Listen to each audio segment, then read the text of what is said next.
महागणाधिपतये नमः। श्री सरस्वत्यै नमः। श्री गुरवे नमः। मातृपितृचरणकमलाभ्यां नमो नमः।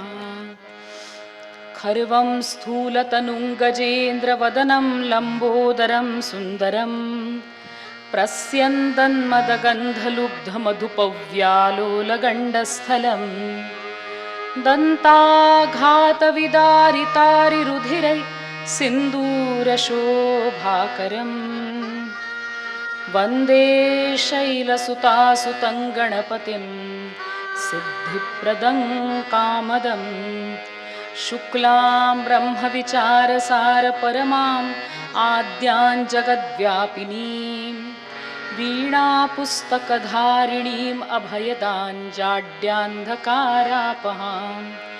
हस्ते स्फाटिकमालिकां विदधतीं पद्मासने संस्थितां वन्दे तां परमेश्वरीं भगवतीं बुद्धिप्रदां शारदाम् आहे तू जननी मदीय नकळे अज्ञानमीलेकरू घाली गे मज प्रेम पाखर सदा दूरी नको गे धरू प्रेमे वाहत मुक्त कंठ करुणी नाही दुजे बंधन प्रल्हादा गुरुराजया नित तुम्हा माझे असो वंदन वामे भूमिसुता पुरस्तु हनुमान् पश्चात् सुमित्रासुतः शत्रुघ्नो भरतश्च पार्श्वदलयोर्वायव्यादिकोणेषु च सुग्रीवश्च विभीषणश्च युवराट् तारासुतो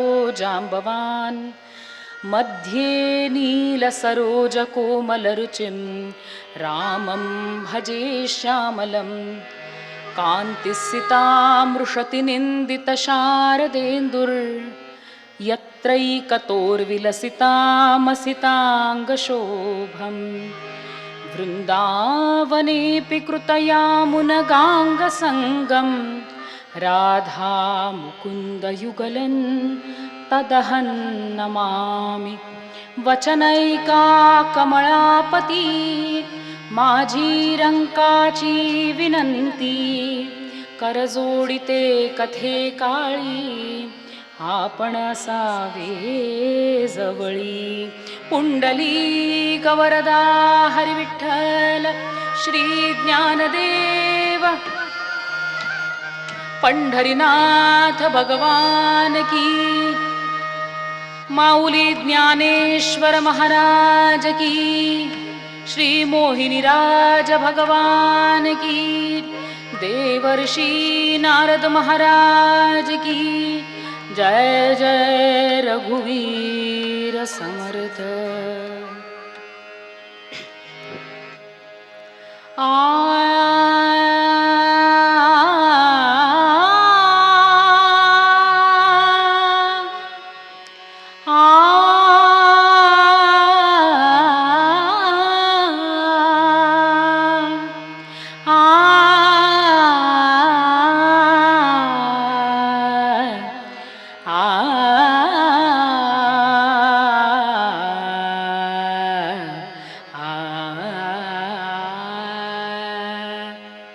हरि जय जय राम राम कृष्ण हरि जय जय राम राम कृष्ण हरि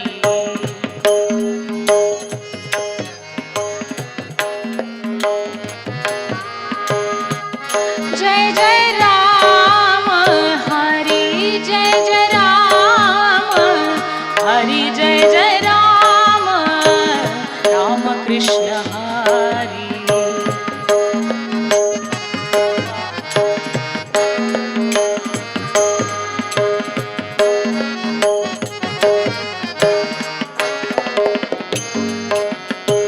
गोवर्धन धर गोपालन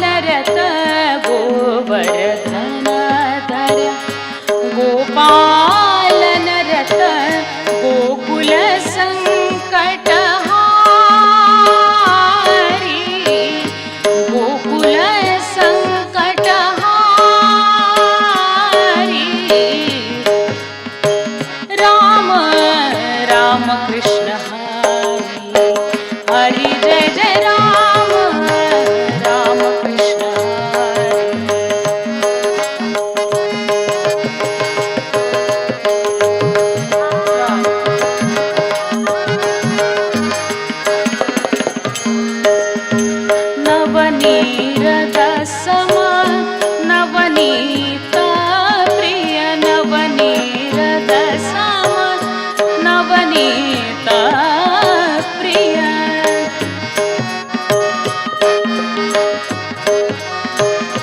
नवनीरद सम नवनीत प्रिय नवल विनोद विहारी नवल विनोद विहारी हरि जय जय राम राम कृष्ण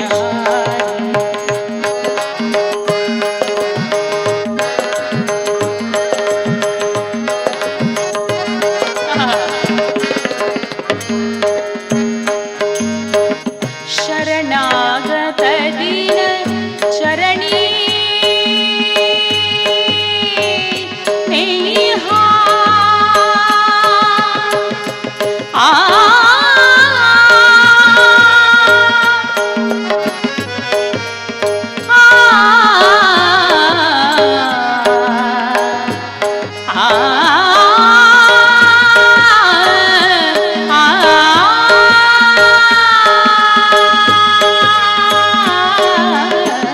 शरणागत दीन चरणी नेहा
शरणागत दीन चरणी नेहा शरणागत दीन चरणी नेहा करुणा दृष्टी निहारी करुणा दृष्टी निहारी हरि जय जय राम राम कृष्ण हरी जय जय राम हरि जय जय राम हरि जय जय राम हरि जय जय राम हरि जय जय राम राम कृष्ण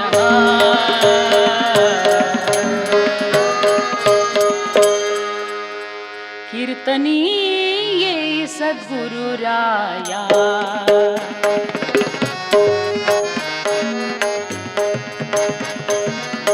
ये सद्गुरु राया कीर्तनीये सद्गुरु राया ये सद्गुरु राया कीर्तनीये सद्गुरु राया मती मंद मी काहीच नेणे मती मंद मी काहीच नेणे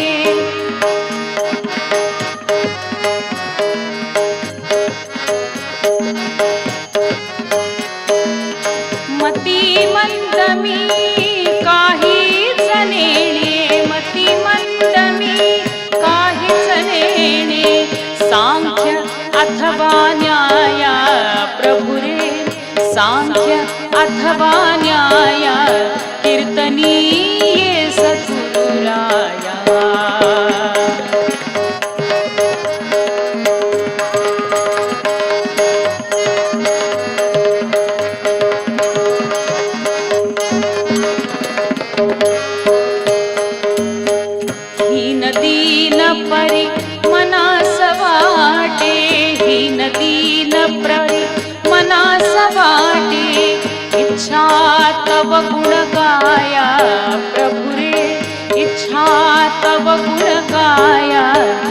कीर्तनी ये सद्गुरुराया.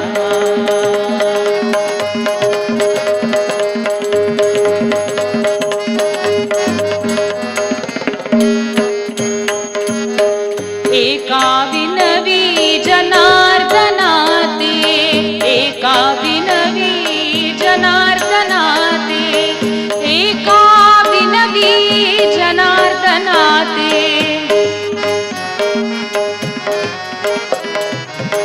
एका विनवी जनार्दनाते, एका विनवी जनार्दनाते, निरंजनी चाराया कीर्तनी, निरंजनी चाराया प्रभुरे ये सद्गुरुराया, ये सद्गुरुराया कीर्तनी ये सद्गुरुराया, ये सद्गुरुराया, ये सद्गुरुराया. रामदास गुरु माझे आई मजला ठाव द्यावा. बोला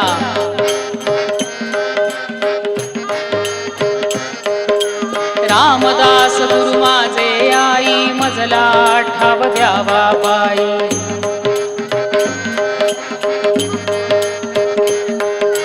सज्जन गडीचे माझे आई मजला ठाव द्यावा पायी.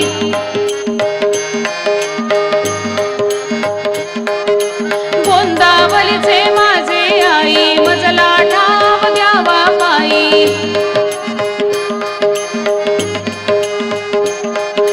ब्रह्मचैतन्य माझे आई मजला ठाव द्यावा पायी.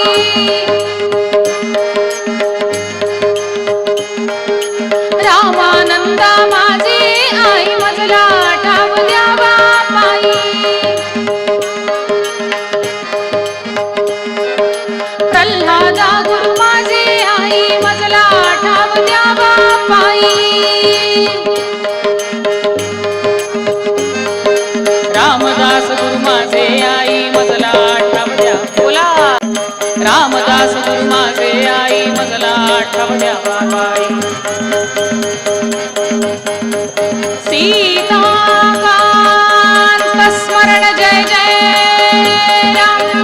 समर्थ सद्गुरु श्री ब्रह्मचैतन्य रामानंद प्रल्हाद महाराज की जय. माऊली ज्ञानेश्वर महाराज की जय. मोहिनीराज भगवान की जय. जय जय रघुवीर समर्थ.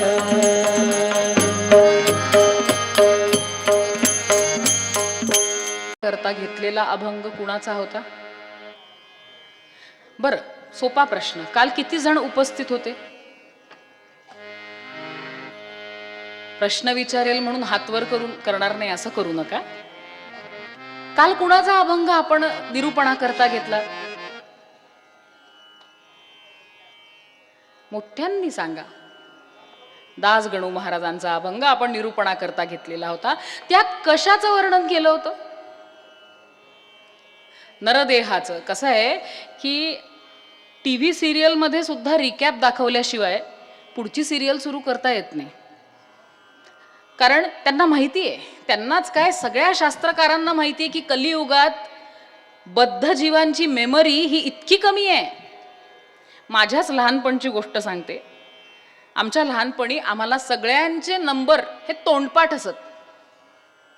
फोन नंबर हे तोंडपाठ असत. तिथून नंतर पुढे डायरी लिहायला लागले, डायरीमध्ये नंबर. आता समजा आपलाच नंबर कोणी विचारला आणि आपलं लक्ष नसेल तर आपल्याला आपले नंबर आठवत नाही.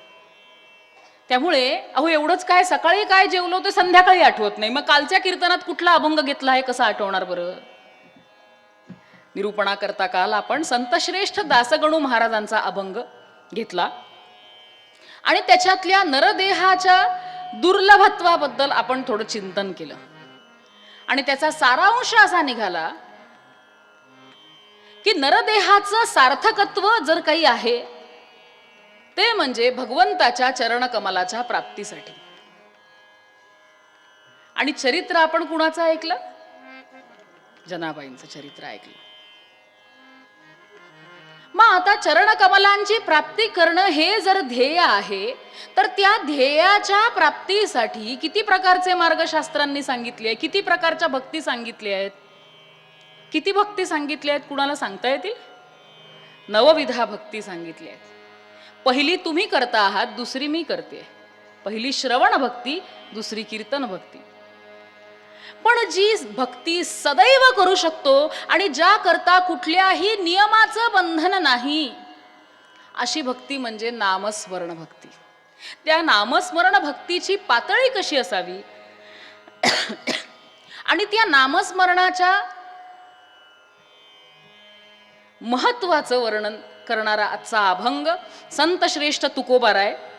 काय पातळीवर नाव घेणं संतांना अपेक्षित आहे याच्याबद्दल आपण थोडं चिंतन करणार आहोत.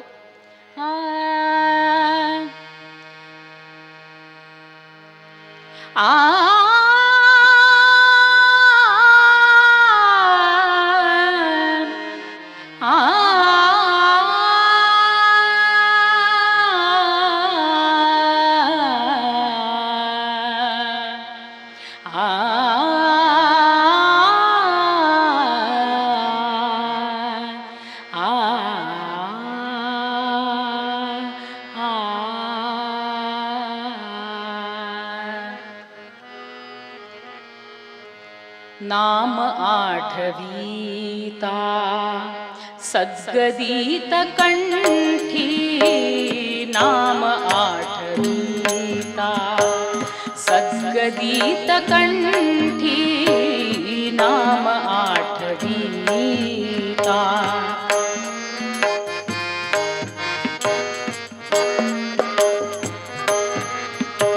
सद्गदित कंठी प्रेम वाढे पोटी, प्रेम वाढे पोटी ऐसे कारी, प्रेम वाढे पोटी ऐसे कारी.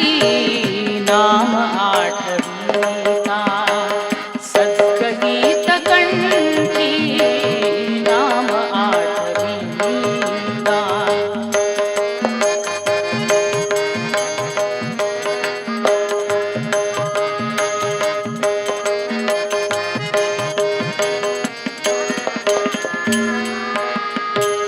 रोमांच जीवन आनंदाश्रु नेत्री, रोमांच जीवन आनंदाश्रु नेत्री, रोमांच जीवन.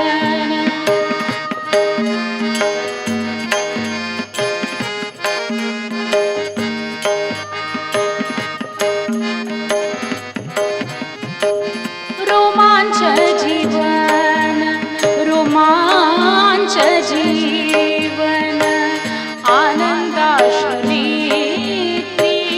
अष्टांग ही गात्री, अष्टांग ही गात्री प्रेम तुझे, अष्टांग ही गात्री प्रेम तुझे.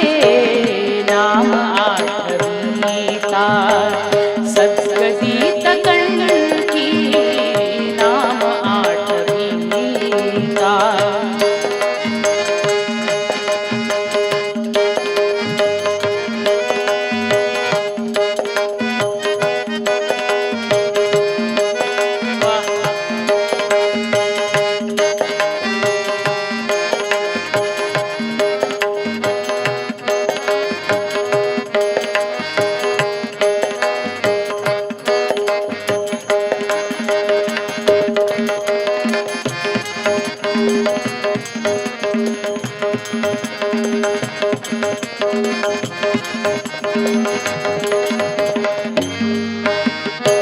सर्व ही शरीर वेचूया कीर्तनी, सर्व ही शरीर वेचूया कीर्तनी, सर्व ही शरीर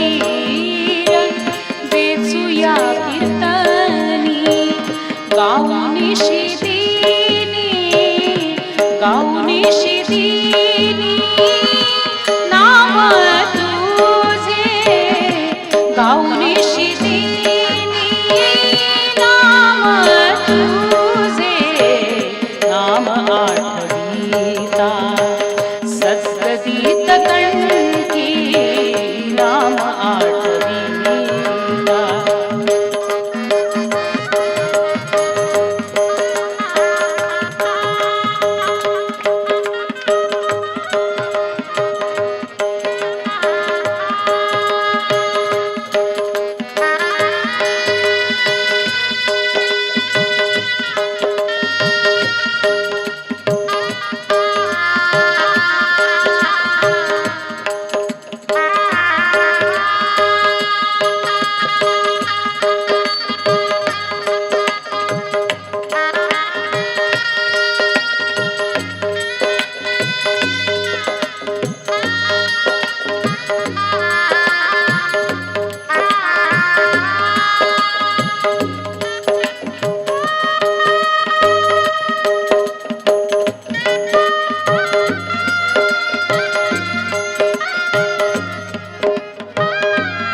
विश्रांती संतापाई, सर्वदा विश्रांती संतापाई.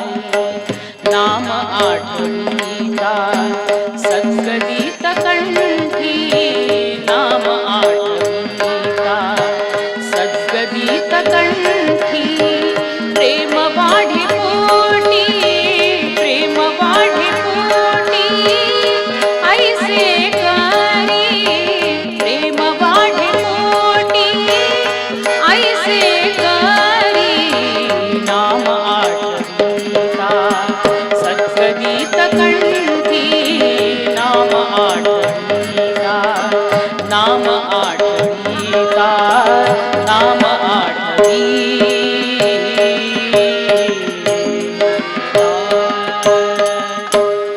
राम राम राम राम सीताराम सीताराम, राम राम राम राम सीताराम सीताराम, राम राम राम राम राजा राम सीताराम, राम राम राम सीताराम सीताराम, राम राम राम सीताराम सीताराम, राम राम राम सीताराम सीताराम, राम राम राम सीताराम सीताराम, राम राम राम सीताराम सीताराम,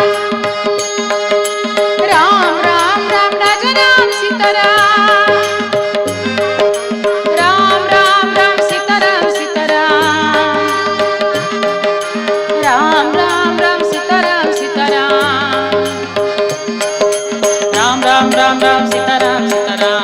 बोला बोला. राम राम राम राम सीताराम सीताराम. राम राम राम राम राजा राम सीताराम.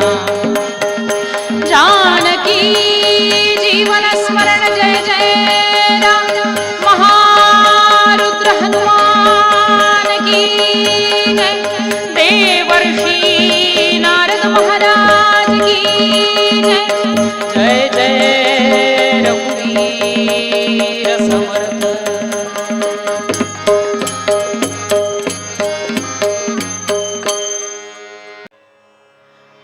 प्रश्न विचारला, तुम्हाला कोणत्या युगात जन्म घ्यायला आवडेल? कोणत्या युगात तुम्हाला जन्म घ्यायला आवडेल? किती युग असतात? 4 युग आहे. पहिलं कुठलं? सत्ययुग. दुसरं द्वापर युग. तिसरं त्रेतायुग. आणि चौथं? कोणत्या युगात तुम्हाला जन्म घ्यायला आवडेल असा प्रश्न विचारला, पण कुणाला? बुद्धिवंतांना. सगळ्यांना वाटलं की 100% सत्ययुग जिंकणार, कारण सत्ययुगात सगळेच सत्य बोलतात. तिथे अधर्माला थारा नाही, अनितीला थारा नाही. बुद्धिमान लोक म्हणाले नको आम्हाला सत्ययुग. मग निदान त्रेतायुग तरी प्रभू रामचंद्रांच्या लीला ज्या युगात घडल्यात त्या युगात नको म्हणे. त्रेतायुगही नको. मग नक्की द्वापार युग. द्वापार युगात भगवान श्रीकृष्णांच्या लीला याची देही याची डोळा अनुभवता येतील म्हणून द्वापार युग. छे, आम्हाला ही तिन्ही युग नकोत, आम्हाला कलियुगात जन्म हवाय. उत्तर कोण देतंय? बुद्धिमान लोक. का हो म्हणे? असा एकही दोष नाही जो या कलियुगात नाही. आणि हे मी नाही म्हणत, भागवतकार म्हणतात, कलऊ दोष निधे राजन अस्ति हि एको महान गुणः. कलियुग हा दोषांचा सागर आहे, दोषांचा निधी आहे. असा एकही दोष नाही जो या कलियुगाच्या ठिकाणी आपल्याला सापडणार नाही. कलियुगामध्ये बघा, सत्ययुगामध्ये दैवी प्रवृत्ती आणि आसुरी प्रवृत्ती या वेगवेगळ्या लोकांमध्ये राहायच्या. त्रेतायुगामध्ये दैवी आणि आसुरी प्रवृत्ती या वेगवेगळ्या देशांमध्ये दिसायला लागल्या. म्हणजे प्रभू रामचंद्र हे हिंदुस्थानात आणि लंकेमध्ये रावण. आणखी पुढे चला, द्वापार युगात दैवी आणि आसुरी प्रवृत्ती या एकाच कुटुंबात दिसत आहेत. म्हणजे कौरव पांडव हे भाऊ आहेत. मग कलियुगात दैवी आणि आसुरी प्रवृत्ती या एकाच मनुष्याच्या ठिकाणी आहे. काही वेळेला त्याच्यातल्या दैवी गुण सक्रिय होतात, काही वेळेला तो राक्षसासारखा वागायला लागतो. एका कवीनं, संस्कृत कवीनं, कलियुग आणि म्हातारपण यांच्यातलं काय सिमिलॅरिटी आहे, काय सामान्य आहे ते सांगितलं. बघा, श्रुती शिथिलतांगता, श्रुती शिथिलतांगता, स्मृतिरपि प्रनष्टाधुना, गतिर्विपथिमागता, विगलिता द्विजानां ततिः, गवामपि च संहतिः, समुचितः क्रियातश्च्युता, कृतानुजरया तया कलियुगस्य साधर्म्यता. गोपाल कृष्ण भगवान की. म्हातारपणात श्रुती म्हणजे कान शिथिल होतात, कानाने ऐकू येत नाही. आणि श्रुती या शब्दाचा दुसरा अर्थ आहे वेद. आमची माऊली श्रुती वाङ्मयाला श्रुती माऊली असं म्हणते. वेद माऊली म्हणजे वेदांनी सांगितलेल्या धर्माच्या पातळीवर कुणीही आचरण करत नाही. म्हणून कलियुग जसं म्हातारपणी कान साथ देत नाही, तसे लोक वेदांची साथ देत नाही. स्मृतिरपि प्रनष्टाधुना, म्हातारपणी आठवण राहत नाही. आता हे म्हातारपणापुरतच मर्यादित राहिलेलं नाही. श्रुती जसं आहे तसं स्मृती वाङ्मय. स्मृती वाङ्मयात देखील आपण कसं वागावं, नीतीनं वागावं, चांगलं वागावं याचे नियम सांगितले, त्याचंही कुणाला भान उरलेलं नाही. गतिर्विपथमागता विगलिता द्विजानांततिः.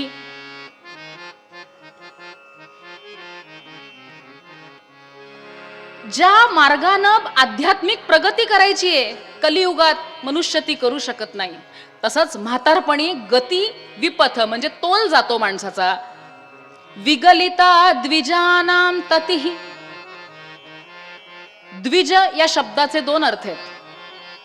म्हातारपणाच्या संदर्भात आपण विचार केला तर द्विज म्हणजे दात, जे दोनदा येतात. एकदा आईच्या पोटातनं आल्यानंतरचे दात आपले पडतात, मग आपल्याला नेहमीचे दुधाचे दात पडल्यानंतर ते दात म्हातारपणी पडतात. आणि द्विज या शब्दाचा दुसरा अर्थ आहे ब्राह्मण. ब्राह्मणांनी ज्या पातळीवर आचरण करायला हवं त्या पातळीवर ते आचरण करत नाही असं सुभाषितकाराला सांगायचंय. गवामपि च संहतिः समुचित क्रियातश्च्युता.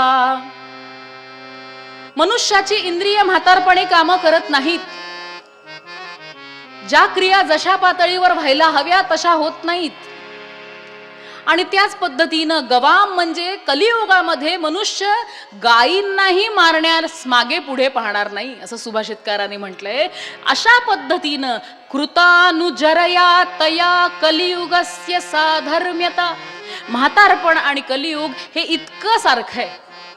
मग इतक्या जर कलियुगाच्या ठिकाणी दोष आहेत तरी देखील बुद्धिमान मनुष्य कलियुगातच आपला जन्म व्हावा असं का म्हणतो? याला उत्तर भागवतकारांनी दिलंय. कलौ दोष निधे राजन अस्ति हि एको महान गुणः कीर्तनादेव कृष्णस्य मुक्त संगः परम व्रजेत. गोपाल कृष्ण भगवान की जय. जे फळ सत्ययुगात ध्यानानं मिळायचं, त्रेतायुगात यज्ञानं मिळायचं, पूजा अर्चना इत्यादी कर्म करून जे फळ द्वापार युगात मिळायचं त्याही पेक्षा श्रेष्ठ फळ कलियुगातच प्राप्त होतं, ते म्हणजे भगवंताच्या नामस्मरणानं. म्हणून कलियुग सर्वात श्रेष्ठ आहे, कारण कलियुगात सगळ्यांसाठी सांगितलेलं साधन हे अतिशय सोपं आहे. पण जी सोपी गोष्ट असते ती माणसाला करायला आवडत नाही. त्यात कसला आला पुरुषार्थ? माळ करायची आणि ठेवून द्यायची, इतकी साधी गोष्ट आहे. सोपं आहे की नाही? कंजूस चिकट माणसाला तर फार सोपं आहे. नामस्मरण करायला काहीही लागत नाही, कुठलंही बंधन मनुष्याला घातलेलं नाही. बाकी सगळे विधी यांच्याकरता कुठल्या कुठल्या नियमांची आखणी शास्त्राने केलेली आहे. पण नामस्मरण हा असा विषय आहे की ज्या बाबतीत सदा येता जाता उठुनी बसता कार्य करिता, सदा देता घेता वदनी वदता ग्रास गिळता, घरी दारी शय्येवरी रती सुखाचे अवसरी, समस्तांची लज्जा त्यजुनी भगवत चिंतन करी. गोपाल कृष्ण भगवान की. नामस्मरणा करता कुठलाही वेळेचं बंधन नाही. पूजा करताना तुम्हाला वेळेचं बंधन आहे, आंघोळ करावी लागते, त्याशिवाय पूजा करू नये, शुचिर्भूतता पाळावी लागते. पण नामस्मरणा करता तेही बंधन नाही. भगवंताच्या पूजेसाठी बरेच नियम शास्त्रांनी सांगितलेले आहेत. घरात कुठलं अशौच असताना पूजा केली जाऊ शकत नाही. कोणाचा मृत्यू झाला असेल, सूतक आलं असेल तर पूजा करू शकत नाही, पण नामस्मरण करायला सांगितलंय. इतकं की प्रेताजवळ बसून सुद्धा नामस्मरण शास्त्रांनी सांगितलंय. का? त्याच्या मुक्ततेसाठी. पण जी गोष्ट सोपी आहे ती मनुष्य नेहमी गृहीत धरतो आणि त्याच्यापासनं ज्या फळाची प्राप्ती आपल्याला व्हायला पाहिजे ते फळ आपल्याला प्राप्त होत नाही. का? नामस्मरण सोपं आहे, पण आपण प्रगत होत गेलं पाहिजे. आपल्याकडे अनेक संतांनी आपल्याला प्रोत्साहनपर काही वेचे लिहिले आहेत. मन गया तो जाने दे, मत जाने दे शरीर. आमचे कबीरदासजी म्हणतात, मन गया तो जाने दे, मत जाने दे शरीर, नहीं खींची कमान तो कहां से छूटेगा तीर. तुझं मन लागत नाही ना जप करताना, नको लागू देऊ, सुरुवात तर कर. आता हा तेच ऐकत राहतो, 15 वर्ष मन लागायची कधी विचारच करत नाही. मन गया तो जाने दे हे कुणासाठी लिहिलंय? तोंडाला कधी ज्याच्या सिनेमाच्या गाण्याशिवाय दुसरं कधी गाणं लागलं नाही त्याच्याकरता हा उपाय दिलाय की बाबा रे, ये न के न प्रकारेण एखादी हातात माळ धर आणि देवाचं नामस्मरण कर. पहिल्याच दिवशी जर त्याला खंडीवर नियम सांगितले, तो माणूस बसेल जपाला? पण मनुष्यानं कुठंतरी प्रगत होत राहिला पाहिजे की आता 15 दिवस झाले मन लागत नाही, 16व्या दिवशी मन लागायचा काही उपाय आहे का? अहो, मन लागणं हे सगळ्यात कठीण आहे मंडळी. माणसाच्या साधनेच्या आड जर काही येत असेल तर त्याचं ते मन आहे. एका गुरु महाराजांचा शिष्य त्यांच्याकडे आला आणि महाराज, मला जप करताना माझं ध्यान नीट होईल, इकडे तिकडे माझं मन भरकटणार नाही, याचा उपाय सांगा. गुरु महाराज सिद्ध पुरुष होते. त्यांनी सांगितलं, बरं आहे बाबा, तू ध्यान कर, बाकी कसलाही विचार आला तरी चालेल, पण म्हैस मनात येऊ देऊ नको.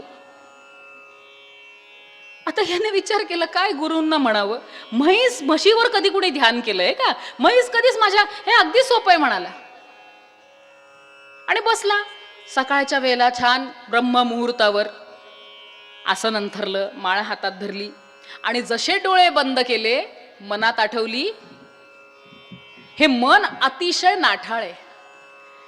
या मनाच्या नाठाळतेमुळे ही साधना परिपक्व होण्यासाठी मनुष्याला वेळ लागतो. आणि हाच प्रश्न अर्जुनाने भगवंताला गीतेत विचारलाय की भगवंता, जे तू मला हे योगशास्त्र करायला सांगतोय हे अतिशय कठीण आहे का? चंचलम हि मनः कृष्ण प्रमाथि बलवद दृढम तस्याहं निग्रहं मन्ये वायोरिव सुदुष्करम. एक वेळ वाऱ्याला बांधता येईल, पण मनाला वशणीवर मांडता येणार नाही. हा अर्जुना सकट सगळ्या साधकांचा अनुभव आहे. पण याच्यावर भगवंतांनी दिलेलं उत्तर अतिशय सुंदर आहे. भगवान म्हणतात, असंशयम महाबाहो मनो दुर्निग्रहंचलम अभ्यासेन तु कौन्तेय वैराग्येण च गृह्यते. गोपाल कृष्ण भगवान की. मन लागत नाही म्हणून अभ्यास करणंच सोडून दिलं तर हा मुलगा पास व्हायचा कसा? म्हणून त्याकरता सांगितलंय अभ्यास. अभ्यास म्हणजे तीच गोष्ट वारंवार करत राहणे, जोपर्यंत आपलं साध्य आपल्याला प्राप्त होत नाही. आणि त्या पातळीवर ज्या वेळेला आपलं नाम पोहोचतं, नाम कुठल्या, सर्वश्रेष्ठ पातळी कुठली? आमचे तुकोबा सांगतात, नाम आठविता सद्गदित कंठी प्रेम वाढे पोटी ऐसे करी. नाम आठवल्या बरोबर कंठ सद्गदित होतोय, अंगावर रोमांच उभे राहिलेत आणि सर्व गात्रांमधनं ते नाम निघत आहे, अशी जाणीव होणं ही साधकाची परमोच्च अवस्था आहे. आमच्या रामदासी संप्रदायामध्ये 13 माळी करण्याचा नियम आहे. श्रीराम जय राम जय जय राम, अशा 13 माळी. आता या 13 माळी करायच्या आहे. आपण अनुग्रह घेतलाय तर त्या 13 माळी केल्यानंतर जपाची पिशवी अशा पद्धतीनं लपवून ठेवतात की 14वी माळ केली का जणू काही कोणी यांना शिक्षाच करणार आहे. प्रत्यक्ष प्रभू रामचंद्र जरी आले तरी ती माळ शोधू शकणार नाही. 13 हा किमान आकडा आहे. जास्त केलं तर त्याचा कधीही ओव्हरडोस होणार नाही. आनंद जेव्हा जपाचं ओझं वाटत नाही आणि जप हा आनंदाचा विषय होतो, नामस्मरण हा रुचीचा विषय होतो, तेव्हा नाम साधकाला नामाची गोडी लागली असं संत म्हणतात. रोमांच जीवन आनंदाश्रुनेत्री अष्टांग ही गात्री प्रेम तुझे. नाम घेतल्यावर रोमांच उभे राहतायत आणि अष्टांगामधनं भगवंताबद्दलचं प्रेम, त्या नामाबद्दलचं प्रेम ओसंडून वाहत आहे. तुम्ही म्हणाल हे खरं शक्य आहे का?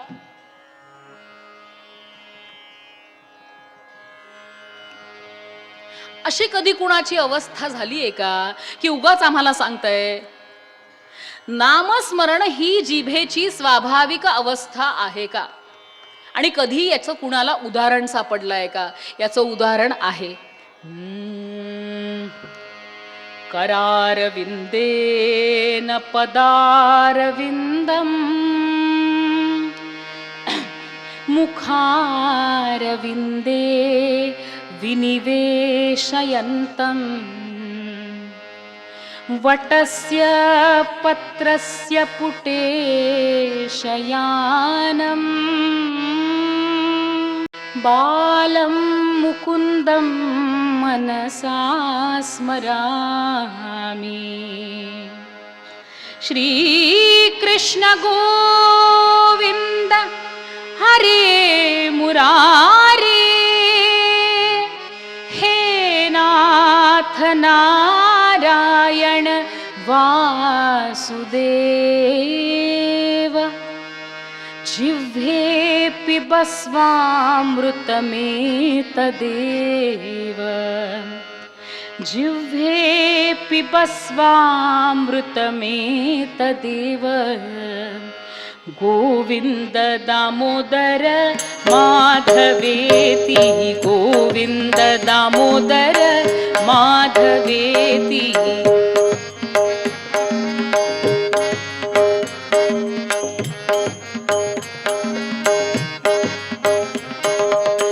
विक्रेतु कामाखिल गोपकन्या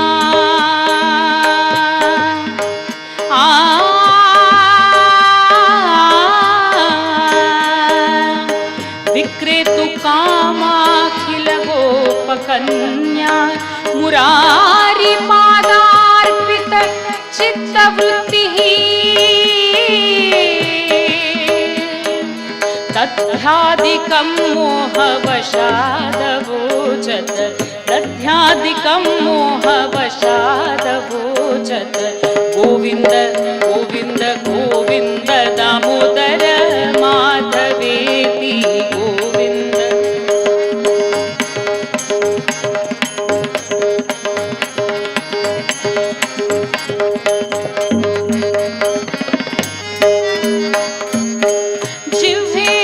सदैवं भज सुन्दराणि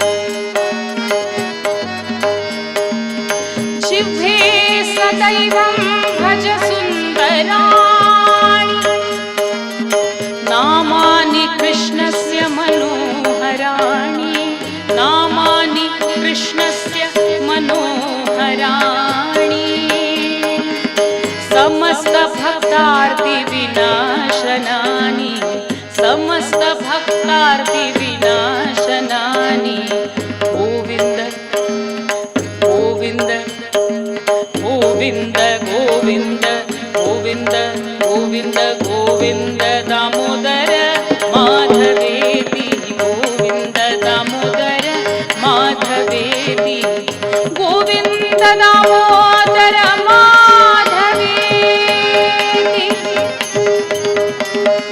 गोविन्द दामोदर माधवेति गोविन्द दामोदर माधवेति गोविन्द दामोदर माधवेति गोविन्द दामोदर माधवेति गोविन्द दामोदर गोविन्द दामोदर गोविन्द दामोदर माधवेति गोपाल कृष्ण भगवान की जय। भक्ती साधली नामस्मरणाची रुची प्राप्त झाली याचा आदर्श जर कुणाला सांगायचा असेल तर तो आदर्श आमच्या देवर्षी नारदांनी सांगितलंय यथा व्रजगोपिकानां ज्या पद्धतीनं गोपिकांना भक्ती साधली त्याची नामाची रुची त्यांना निर्माण झाली. कधी आपल्याला याचं उदाहरण दिसतं विक्रेतु कामा अखिल गोपकन्या गोपिका सकाळच्या वेळेला दही दूध लोणी माखन तूप घेऊन डोक्यावर जातायत, त्यांना म्हणायचं आहे दही घ्या, दूध घ्या, लोणी घ्या, तूप घ्या, पण म्हणतायत काय? गोविंद दामोदर माधवेती. कुणी गोविंद घ्या, कुणी दामोदर घ्या, कुणी माधव घ्या. हा नाम घेण्यासाठी त्यांना माळेची गरज पडली नाही, हा अजपाजप झाला. म्हणजे जो जप करण्यासाठी विशिष्ट वेळेच्या पुरता तो मर्यादित न राहता नाम ही जीवाची स्वाभाविक वृत्ती झालीये. अशी अवस्था गोपिकांना प्राप्त झालीये. त्यांच्या मार्गावर आपण गेलोत तर ही भक्ती, ही नामरुची निश्चित आपल्याला प्राप्त होईल. पण त्याकरता काय करायचं? तुका म्हणे दुजे न घडे कल्पांती, सर्वदा विश्रांती संतापाई. संतांच्या चरणी गेल्यानंतर, सद्गुरुनाथांच्या चरणी गेल्यानंतर, त्यांच्याची शरणागती पत्करल्यानंतर, संपूर्ण समर्पित भावाने त्यांना शरणागत झाल्यानंतर ही नामाबद्दलची रुची कशी प्राप्त होते ते चरित्राद्वारे बघूया. म्हणून पूर्वरंग पद्यात आमचे संत श्रेष्ठ तुकोबाराय म्हणतात,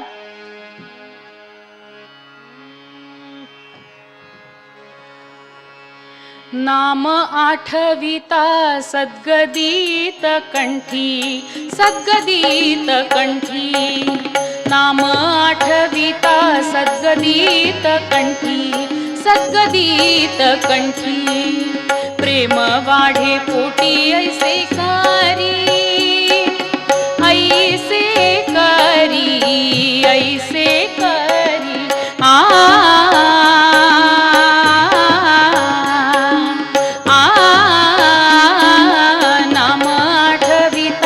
सद्गदित कंठी, सद्गदित कंठी, सद्गदित कंठी, सद्गदित कंठी.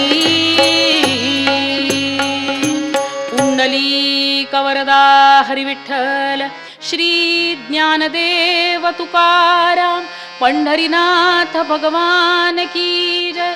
राजाधिराज प्रभु रामचंद्र भगवान की जय. जय जय रघुवीर समर्थ. रसाळ असं कीर्तन आपण ऐकत आहात. काल माझ्या दुर्भाग्याने मी काल या कीर्तनाला येऊ शकलो नाही, पण आज आवर्जून आलो आहे. आणि माझ्याकडे जबाबदारी दिली अमित भैयांनी की अवंतिकाताईंचा परिचय करून द्या. स्मरणशक्तीचा विषय त्यांनी केला आणि मी खरं उशीर झाला थोडं यायला. पाठ करत होतो तुमचा परिचय, पण तो एवढा मोठा आहे की तुम्हाला पाठ करणं अवघड झालं. म्हटलं आता आयुष्यभर मुलांच्या कॉप्या पकडल्यामुळे आज आपण कॉपी करून पाहावी. म्हणून हरिभक्तपरायण डॉक्टर सौभाग्यवती अवंतिका अभिजित टोळे यांचं कीर्तन आपण काल ऐकलं, आजही ऐकत आहात. या सध्या मुंबई विद्यापीठामध्ये कीर्तनशास्त्र विभागात निमंत्रित व्याख्याता म्हणून कार्यरत आहेत.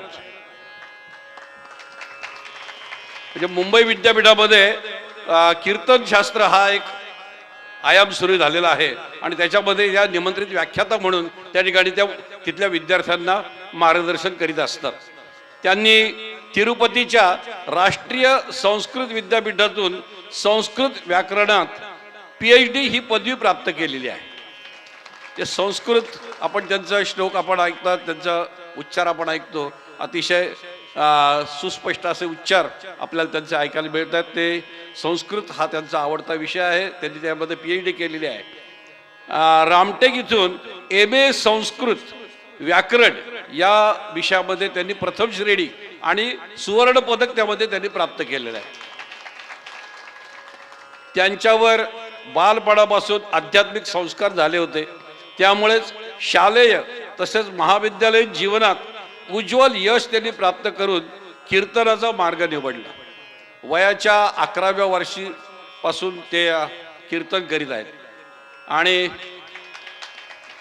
मला अभिमान आनंद याचा असा वाटतो की मी ज्या विचारधारेत काम करतो त्याच विचारधारेतल्या आमच्या अवंतिकाताई आहेत.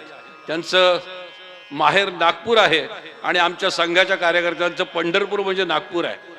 आणि अतिशय त्यांचे घर, त्यांचं माहेर हे संघाचंच घर आहे. त्या स्वतःही राष्ट्रसेविका समितीच्या कार्यकर्त्या आहेत. राष्ट्रसेविका समितीची शिबिरं त्यांनी केलेली आहेत. राष्ट्रसेविका समितीच्या शिबिरामध्येच त्यांनी कीर्तनाचे धडे सुरुवातीला गिरवलेले आहेत. वयाच्या 12व्या वर्षापासून कीर्तन सेवेस त्यांनी प्रारंभ केला. नागपूरच्या शक्तिपीठातून त्यांनी नारजे कीर्तनाचे प्राथमिक शिक्षण घेतले आहे. त्यांनी महाराष्ट्रासह बृहन महाराष्ट्रातील विविध शहरात कीर्तन सेवा सादर केलेली आहे.